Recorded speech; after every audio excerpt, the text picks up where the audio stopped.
Vean, el iter criminis, el mismo concepto establece la definición por sí mismo.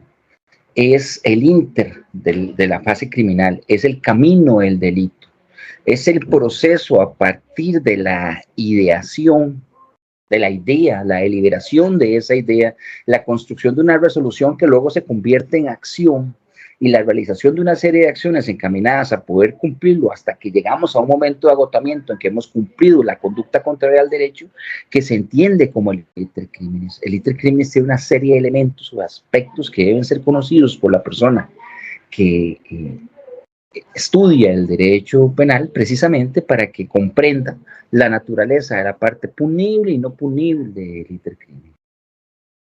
Fases del iter criminis. Empecemos con la idea. Yo, persona, construyo un pensamiento por demás negativo con respecto a generar una conducta contraria al derecho.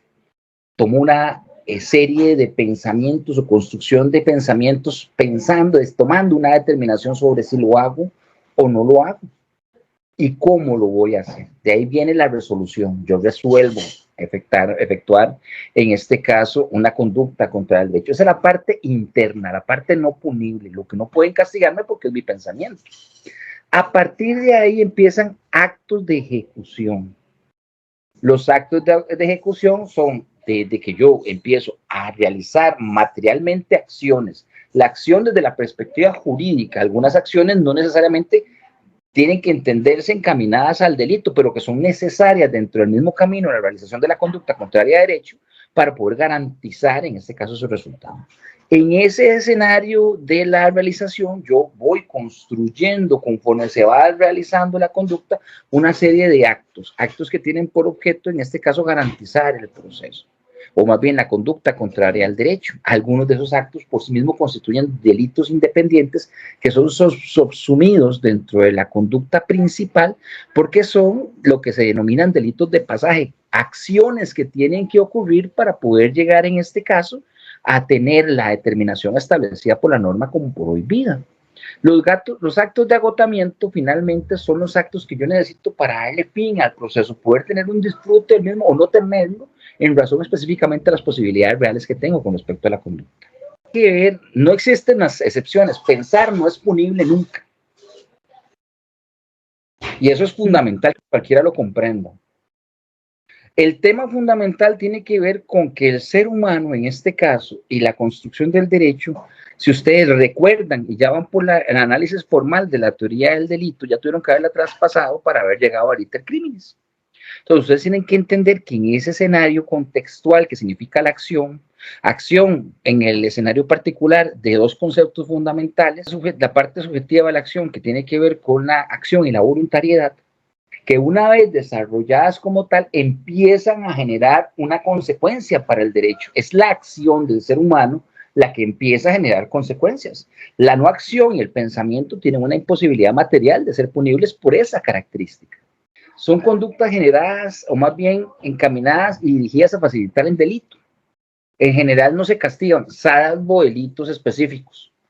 Asociación ilícita, conspiración, proposición, terrorismo, entre otros. O sea, acciones que necesitan de un cúmulo de circunstancias para poderse dar previas, preparativas, pero que por sí mismo, por la naturaleza de esos delitos, ya constituyen un delito per se. Entonces, por ejemplo, yo quiero llegar, y en este caso, en una organización criminal, pretendo venir a generar conductas contra el derecho, contra el patrimonio, contra las personas, generalmente viene aparejada la existencia de una asociación ilícita. Yo me reuní con varias personas previamente, ya generé la acción de reunirme para, en este caso, planificar delitos de mayor envergadura. De ahí que ese tipo de circunstancias, que finalmente son actos preparativos para delitos de mayor peligrosidad o conflictividad ante el derecho, se pueden constituir por sí mismos en actos delictivos. Ahora, no es normal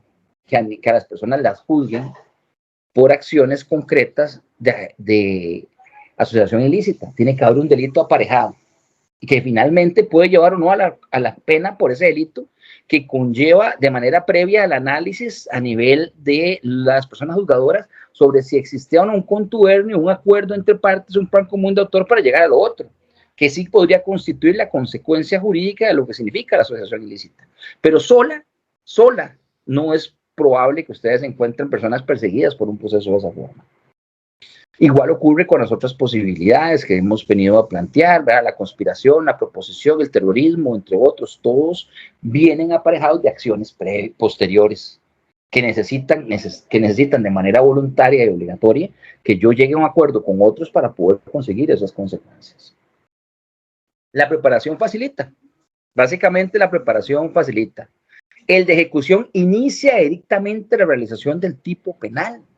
La misma respuesta con la que elaboré la distribución entre la preparación y la ejecución. Acciones. Son básicamente acciones. Te lo voy a poner de otra forma. En la teoría del delito, en la parte propiamente del tipo objetivo, hay algo que no se enseña mucho en las universidades y dependiendo de dónde estés no te lo enseñan normas. Se llama la norma hipotética fundamental. La norma hipotética fundamental lo que establece es ese principio axiológico que vos violentás. No matar, no robar, no hacer.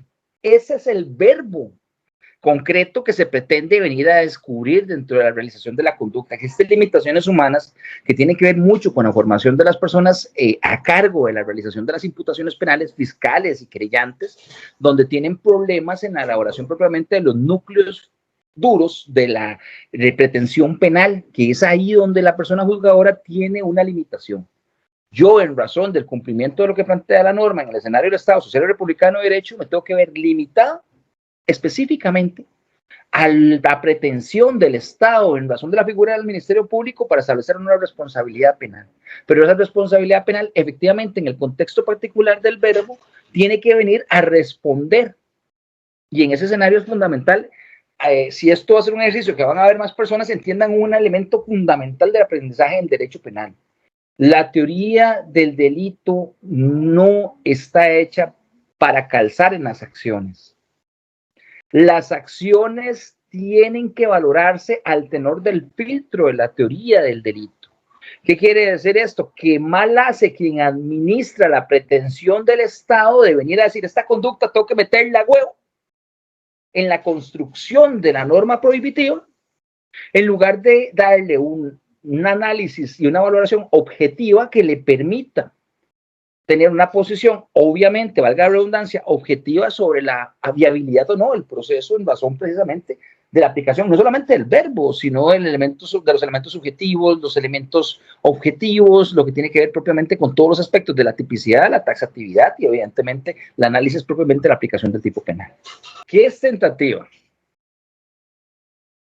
Es un contexto en el escenario de la ejecución que no logra realizarse por una situación ajena a la voluntad de la persona que lo está realizando. De acuerdo con la norma, y los voy a dejar que ustedes busquen el artículo específico para que puedan leerlo en clase, el juez podrá establecer la pena o disminuirla un tanto si la conducta es tentada. Eso es lo que establece la norma. Ahora, eso requiere una serie de valoraciones de carácter subjetiva por parte de la persona juzgadora sobre si estamos en presencia de un desistimiento voluntario, si estamos en presencia de un desistimiento tácito, si estamos en presencia de una tentativa porque no pude acabar o porque finalmente me robé las cosas pero me agarraron, pero nada se devolvió, que ya no es tentativa, sino que ha agotado los actos de agotamiento. Y en ese escenario, llegar precisamente a responder lo que vos estás planteando. Esa es una pregunta que tiene que ver con un concepto fundamental y es la verdad. Hay una diferencia entre la verdad procesal, entre la verdad real y la verdad material, de poder reconstruir la verdad. La verdad, esa, la literal, no estuvo ahí. La forma en que la gente ve las cosas es parcial, sin importar que todos digan lo mismo. Y entonces, en razón de eso, la garantía del proceso parte precisamente en elaborar una construcción basada en la trazabilidad de los elementos que vienen de ese proceso de generación de conocimientos que luego se traduce propiamente en una consecuencia. Explicar el iter criminis implica llevar el proceso a comprender, a partir ya no de la parte de la ideación, deliberación, y propiamente resolución, que finalmente uno analiza de alguna forma dentro de la pena, a empezar a darle un valor, en este caso negativo, dentro del contexto del reproche, que esos actos vienen a generar, en ese sentido, con respecto específicamente a la expectativa que se transgrede con la conducta contraria al derecho, propiamente por la conducta, se ha atentado, ¿no? Te acabo de decir, la teoría del delito no es un juego. La buena formación en derecho penal parte de la construcción de varios principios que son absolutamente indispensables. La primera parte de la teoría del derecho, la comprensión de la elaboración del derecho penal, del derecho en general, de la construcción y de la desfragmentación del poder punitivo versus a los frenos y contrapesos de la construcción del Estado garantista.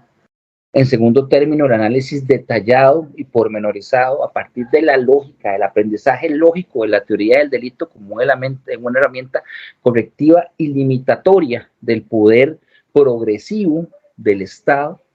La teoría de la punibilidad, en razón, obviamente, de entender la necesidad de la proporcionalidad del derecho y cómo cada día estas herramientas se ven limitadas por un Estado lamentablemente flagelado por la violencia, donde hemos entendido la naturalización de la violencia, pero también la naturalización del aumento desmedido de las consecuencias penales y la forma en la que hemos desvirtuado los principios, en este caso el derecho penal, en razón específicamente de reinterpretarlos en favor de los tiempos difíciles en los que vivimos. En esa tesitura, esa construcción del entendimiento del derecho penal, es fundamental que el estudiante de derecho entienda, ustedes, futuros abogados, futuros jueces, futuros defensores, futuros fiscales, que nadie se debe servir del derecho y que el derecho es una herramienta peligrosa que se sirve de la gente y que le sirve a intereses superiores y que solamente en razón de la comprensión de eso y del límite que tiene que tener por encima de la legalidad, la dignidad humana,